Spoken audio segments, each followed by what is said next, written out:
Bonjour, bienvenue à cette capsule du chapitre 4 qui concerne la résonance.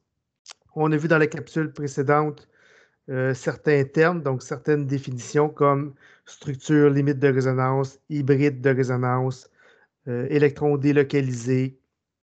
Donc, ce qui est important de retenir de la dernière capsule, c'est qu'il y a certains électrons à l'intérieur de vos molécules qui sont plus mobiles, donc peuvent être délocalisés. Donc, on parle des doublets libres et on parle des électrons qui sont dans les liaisons pi, donc dans les liaisons qui sont la deuxième liaison ou la troisième liaison. Donc, ces électrons-là peuvent bouger à l'intérieur de la molécule, de sorte que certaines liaisons peuvent être intermédiaires entre simple et double ou double et triple. Donc, c'est ce qu'on appelle les électrons délocalisés. Et ces électrons-là bougent par le phénomène qu'on appelle la résonance. Donc, ils sont mobiles à l'intérieur de votre molécule. Donc, je vous amène à la présentation. Donc, on est toujours dans le chapitre 4 concernant la réactivité chimique. On est maintenant dans l'effet électronique qu'on appelle l'effet mésomère ou la résonance. Donc, c'est un synonyme. On a vu dans la capsule précédente que la résonance, c'est un concept qui a été développé pour essayer de rendre compte le plus possible de la réalité. Donc, on se rend compte que souvent, une seule structure de Lewis n'est pas suffisante. Donc, exemple, notre structure nous dit que ça devrait être des liaisons simples, des liaisons doubles. Puis dans la réalité, ben, c'est quelque chose qui est un peu intermédiaire. Donc, la résonance va venir compenser un peu pour cette lacune-là des structures de Lewis. Et on va voir trois cas ou trois profils de résonance qui vont nous servir. Donc, ce qu'on va voir, c'est les trois profils suivants. Donc, alternance de doublet libre, liaison simple, lien multiple. Alternance de charge positive, lien simple, lien multiple. Et alternance de lien multiple, lien simple et lien multiple. Donc, dans cette capsule-ci, on se concentre sur le premier profil, ce que votre manuel appelle le profil 1, qui est une alternance de doublet libre, liaison simple et liaison multiple. Qu'est-ce que ça veut dire, alternance doublet libre, liaison simple, liaison multiple?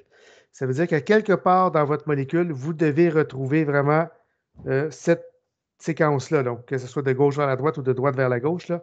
Donc, vous devez avoir un atome sur lequel il y a un doublet libre, une liaison simple à côté de cet atome-là et une liaison multiple de l'autre côté. Donc, c'est comme si atome, liaison multiple. Vous avez ici un exemple qu'on va utiliser pour faire la résonance. Donc, la molécule qu'on appelle le phénol. Donc, c'est un benzène sur lequel on a greffé une fonction alcool. On va les voir dans un chapitre subséquent. Donc, pourquoi est-ce que ça correspond au profil 1? Donc, vous voyez que sur l'oxygène, j'ai au moins un doublet libre, que ce soit un ou l'autre, ce n'est pas grave. Vous avez une liaison entre l'oxygène et le carbone. Et de l'autre côté du carbone, vous avez une liaison pi, donc une liaison multiple. Donc, vous avez une alternance doublet libre sur cet atome-là, un lien sigma et un lien multiple ici. Donc, c'est ce qui correspond au profil 1, dans lequel vous avez alternance, doublet libre, lien sigma, liaison pi. Il existe un truc pour faire la résonance que je vous invite à utiliser. En fait, il y a deux trucs. Donc, toujours commencer par le mouvement des doublets libres. Donc, c'est eux autres qui vont bouger lorsqu'on a ce profil-là. Et ça va toujours être deux flèches pour représenter le mouvement. Donc, vous allez voir, là, le doublet libre va se déplacer, mais nécessairement, il va engendrer un autre déplacement pour pouvoir respecter toujours le maximum de 8 électrons sur chacun des atomes. Donc, ça, il faut toujours garder ça à l'esprit, là. Donc, carbone, oxygène, fluor, halogène ne peuvent pas avoir plus que 8 électrons lorsque vous faites vos déplacements d'électrons. Donc, toujours commencer par le mouvement des électrons libres, les doublets libres, et faire deux flèches pour représenter le mouvement. Donc, si on part du phénol, mes doublets libres vont toujours aller vers le système conjugué, donc système conjugué qui est liaison, doublet libre, lien sigma, lien pi. Donc, mes électrons du doublet libre vont toujours aller vers le système conjugué, comme ça ici. Sauf que si on laisse comme ça, mon carbone maintenant va se retrouver avec trop d'électrons. Donc, on voit que le carbone qui est ici dans le centre a déjà 2, 4, 6, 8. Donc, si j'envoie un doublet libre ici pour rajouter deux autres électrons, mon carbone va se retrouver maintenant avec trop d'électrons. Il va en avoir 10. De sorte que je dois faire un mouvement de ma liaison pi vers l'atome suivant. Donc, dans ce cas-ci, le carbone. pour qu'on s'assure qu'il n'y ait jamais plus que 8 électrons sur chacun des atomes. Donc, on va se retrouver avec ce système-ci. Donc, on voit que l'oxygène a toujours ses 8 électrons, là, 2. J'en ai 4 avec la liaison avec l'hydrogène. Donc, 2, 4, 6, 8. Le carbone a toujours 2, 4, 6, 8. Le carbone ici, 2, 4, 6. Oh, on voit qu'ici, il en manque. Il y a un hydrogène de caché, là. J'aurais peut-être dû les mettre. Il faut se rappeler qu'il y a un hydrogène, là. 2, 4, 6. Il y a 8 ici aussi. En termes de charge formelle, OK, peut-être, je ne sais pas si ça va être facile pour vous. Là. Donc, imaginez les hydrogènes, là. Il y en a un ici, un en bas, un là, un là. Il y a juste sur le carbone du haut qu'il n'y a pas d'hydrogène. De sorte qu'ici, là, j'ai toujours 2, 4, 6, puis j'ai 2 électrons avec les hydrogènes. Donc, j'ai mes 8 électrons. En termes de charge, maintenant, si on fait les charges formelles, on se rappelle que la définition, c'est nombre d'électrons de valence moins le nombre d'électrons libres moins les liaisons. On voit que l'oxygène qui est en haut ici, 6 électrons de valence, moins 2 électrons libres, ce qui fait 4, moins 4, moins 2 liaisons, ce qui fait 2, moins une autre liaison avec l'hydrogène, ce qui fait 1. Donc, je répète, 6 moins 2, moins les 3 liaisons qui l'entourent, de sorte que l'oxygène ici va être plus 1. Le carbone ici, qui a normalement 4 électrons de valence, on voit qu'il y a 2 liaisons qui apparaissent, plus une liaison avec un hydrogène qu'on ne voit pas. Donc, ça fait 4 moins 2 électrons de valence. Voyons, 4 électrons de valence moins 2 électrons libres, moins les 3 liaisons, ce qui fait un total de moins 1. Donc, je répète, là, c'était peut-être confus. 4 électrons de valence, moins 2 électrons, donc on est rendu à 2, moins les 3 liaisons, donc les 2 qu'on voit plus celle avec le carbone, ce qui fait une charge formelle de moins 1, de sorte que les charges sont maintenant de plus 1 sur l'oxygène et de moins 1 sur le carbone. Donc, si jamais ce n'est pas clair, là, vous me poserez la question, non? Mais juste à faire le calcul, c'est toujours nombre d'électrons de valence moins le nombre d'électrons libres moins le nombre de liaisons. Et il faut imaginer les hydrogènes qui sont cachés. Donc, on a fait une première délocalisation de nos électrons. On se rend compte de notre structure de droite qu'on a toujours un système conjugué. Donc, on a une alternance encore doublet libre, lien sigma, lien multiple, de sorte que la délocalisation va se poursuivre. La règle, toujours commencer par le mouvement des doublets, toujours 2 flèches. Donc, on va continuer ça ici. Donc, mon doublet libre va s'en aller vers le système délocalisé, donc le système conjugué, comme c'est ici. Mon carbone ne peut pas avoir plus que 8 électrons.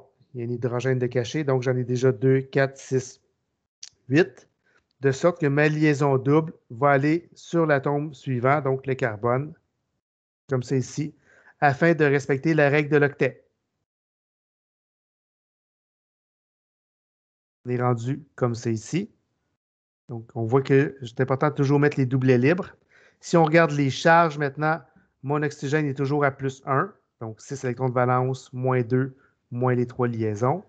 Et c'est le carbone du bas qui est rendu avec une charge négative, donc 4 électrons de valence, moins 2 électrons libres, moins 3 liaisons. Donc, on en voit 2, il y en a une de cachée. De sorte que le carbone en bas, il est moins 1. Donc, oxygène plus, carbone en bas moins. On se retrouve avec cette molécule-là, qui est aussi un système conjugué dans lequel on a doublet libre, liaison sigma, liaison pi, de sorte que la délocalisation va se poursuivre. On commence toujours par le mouvement des doublets suivi de 2 flèches. Donc, mon doublet libre va s'en aller ici, vers mon système conjugué. Et comme mon carbone qui est en bas à gauche, la flèche peut apparaître. Donc, mon carbone qui est ici ne peut pas avoir plus que 8 électrons. Donc, on voit qu'il y en a 2, 4, 6, plus un hydrogène de caché. Donc, j'ai déjà 8 électrons. J'en envoie 2 autres. Il ne sera pas content. Donc, on doit déplacer la liaison multiple vers le carbone suivant. Donc, on se retrouve comme ça, de sorte que mes charges, donc l'oxygène, ça n'a pas bougé, et ma charge négative est rendue sur le carbone ici, étant donné que j'ai 4 électrons de valence, moins 2 électrons libres, moins 3 liaisons. Il y a un hydrogène qui est caché ici. comme ça. On se retrouve encore une fois avec un autre système conjugué dans lequel on a doublet libre, lien sigma, lien pi. On va encore faire une délocalisation de nos électrons. Donc, toujours commencer par le mouvement des doublets, toujours deux flèches vers le système conjugué. Donc, comme ça ici. Mon carbone, là, on le voit plus clairement, il y a déjà ses 8 électrons, 2, 4, 6, 8. Il ne peut pas en avoir 2 de plus. Donc, on va devoir déplacer les électrons qui sont délocalisables. Donc, on va s'en aller sur l'oxygène, de sorte qu'on se retrouve avec maintenant cette molécule-ci. Et mes charges sont disparues. Donc, si on ferait le calcul des charges formelles, là, on est à 0 partout. Donc, qu'est-ce qu'on a fait? Donc, si on fait un résumé sur la même feuille, on est parti du phénol. On a délocalisé le doublet libre vers le système conjugué. Donc, système conjugué qui était ici. Donc, doublet libre, lien multiple. Donc, on envoie le doublet libre vers le système conjugué. On déplace toujours deux flèches parce que mon carbone ne peut pas avoir plus que 8 électrons. Donc, ma liaison double s'en va sur le carbone suivant, de sorte qu'on se retrouve avec cette molécule-ci. On a un nouveau système conjugué, doublet libre, lien sigma, lien multiple, de sorte qu'on va encore délocaliser nos électrons. Toujours deux flèches pour que chaque atome ait 8 électrons. C'est ici. On a encore un nouveau système conjugué, doublet libre, lien multiple. On se retrouve avec cette molécule-ci.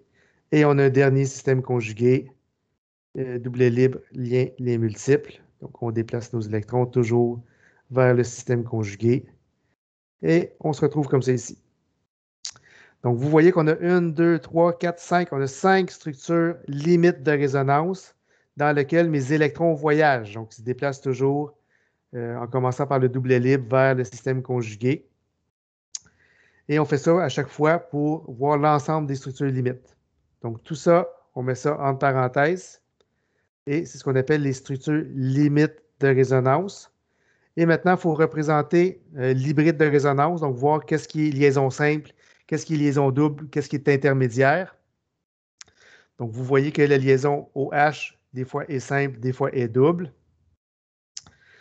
Même chose pour le CC en haut à droite, donc des fois double, des fois simple. Même chose pour, dans le fond, si on fait le tour, là, on voit que mes liaisons multiples se déplacent partout.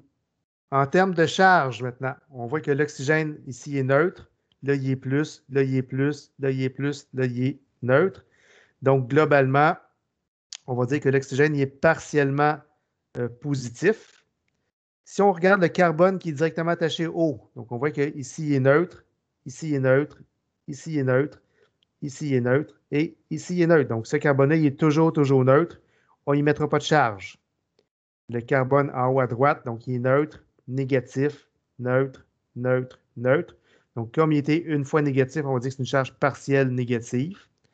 Le carbone en bas à droite, il est neutre, il est neutre, il est neutre, il est neutre, et il est neutre. Donc, toujours neutre.